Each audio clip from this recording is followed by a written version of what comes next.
안녕하세요. 최근 해외 커뮤니티에서 하나의 충격적인 분석이 리플 커뮤니티를 강타했습니다. 한 분석가가 AI 모델을 돌려 시뮬레이션한 결과 XRP 가격은 최소 $10,000, 많게는 $50,000까지 올라야 한다는 주장이 나온 겁니다. 커뮤니티 반응은 극과 극이었습니다. 드디어 제대로 된 숫자가 나왔다는 열광과 현실 감각 없는 망상이라는 비판이 뒤섞였죠. 오늘 영상에서는 이 과격한 숫자가 맞는지 틀리는지를 단정 짓기보다 이 서사 안에 담긴 리플의 진짜 비전을 이해하고 우리가 이런 숫자를 접할 때 멘탈이 흔들리지 않도록 이성적인 투자 기준을 세우는데 초점을 맞추겠습니다. XRP를 이미 보유했거나 비중 확대를 고민 중인 분들이라면 오늘 영상에서 그 기준을 꼭 찾아가시기 바랍니다. 이 $10,000에서 $50,000라는 숫자는 어떤 전제에서 나온 걸까요? 이 분석가는 전 세계의 거대한 자금 흐름, 예를 들어 스위프트 같은 국제 송금망, DTCC 같은 증권 결제 인프라, 그리고 금과 각국의 CBDC까지 싹 다 XRP 레저 위에서 돌아간다고 가정했습니다.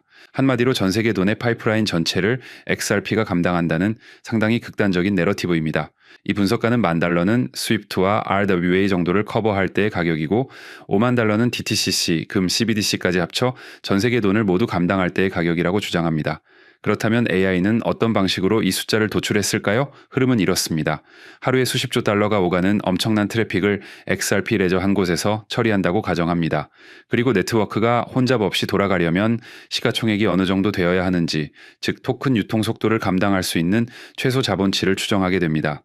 시가총액이 너무 작으면 토큰 하나가 하루에 수십 번씩 돌아야 하니 네트워크가 터진다는 논리죠.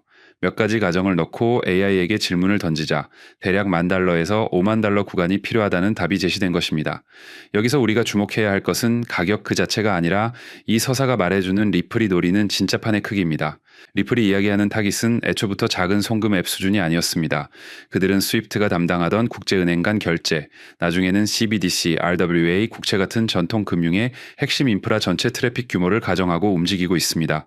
히든로드, G트레저리 같은 회사를 인수하는 것도 단순 XRP 가격 펌핑용이 아니라 아예 전통 금융의 배관 안으로 들어가겠다는 선언과 같습니다. XRP에 투자한다는 것은 사실상 이런 수십조 달러 시장의 일부를 먹는 게임에 베팅하는 것이기도 합니다. 하지만 이제 이 과격한 서사의 논리적 비약 지점을 냉정하게 짚어봐야 합니다. 가장 큰 문제는 모두가 XRP 레저로 온다는 극단적인 전제입니다.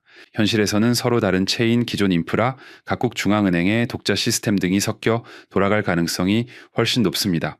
또한 트래픽을 감당하는 방법은 가격만 있는 것이 아닙니다. 레이어 2, 사이드 체인, 샤딩 등 기술적 옵션이 많죠.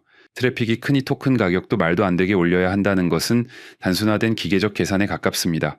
이런 전제들이 한꺼번에 깔리기 때문에 판의 크기는 상상할 수 있지만 가격을 그대로 가져다 쓰기에는 너무 많은 가정이 꼬여 있는 겁니다. 따라서 이런 서사를 접했을 때 우리는 판의 크기만 따로 떼어내는 이성적인 필터를 사용해야 합니다. 리플이 노리는 시장이 최소 수십조 달러 규모라는 감각을 얻었다면 여기서 현실적인 비중을 대입해보는 겁니다.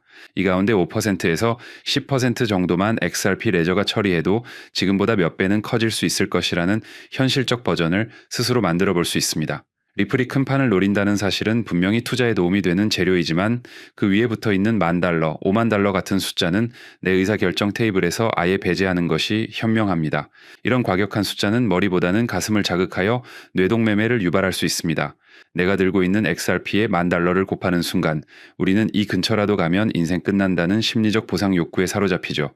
하지만 목표를 $10로 두고 투자하는 사람은 $3, $5 구간에서 이미 분할 매도와 리밸런싱 전략을 짜게 됩니다. 반면 목표를 $10,000로 두면 $10, $20가 와도 아직 멀었다고 버티다가 결국 사이클 최고점 근처에서 크게 무너지는 패턴으로 흘러갈 수 있습니다. 목표 숫자가 바뀌었을 뿐인데 내 자산과 멘탈이 완전히 다른 궤도로 가버리는 겁니다. 과격한 숫자는 보너스 시나리오로 보고 내 인생 계획은 훨씬 보수적으로 짜두는 건강한 거리감이 필요합니다. 결론입니다.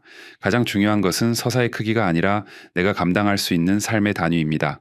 내 현금 흐름, 내 리스크 허용도, 내 시간 축 안에서 어디까지가 현실적인 베이스 시나리오인지를 먼저 정해두어야 합니다. 그래야 나중에 운 좋게 $10,000 근처까지 갔을 때도 이건 내 인생의 덤으로 들어온 보너스라고 기분 좋게 받아들일 수 있고 설사 그 정도까지 못 갔더라도 내 기준 안에서 충분한 결실을 거뒀다고 말할 수 있습니다. 극단적인 가능성도 막고 기회도 얻어낼 수 있는 이 현실 감각을 지키는 것이 이 시장에서 가장 중요한 투자 원칙입니다. 오늘 영상이 여러분의 투자 판단에 유익한 정보가 되었기를 바랍니다. 영상이 유익하셨다면 구독과 좋아요 꼭 부탁드립니다. 여러분의 클릭 한 번이 저희가 더 좋은 콘텐츠를 만드는데 정말 큰 힘이 됩니다.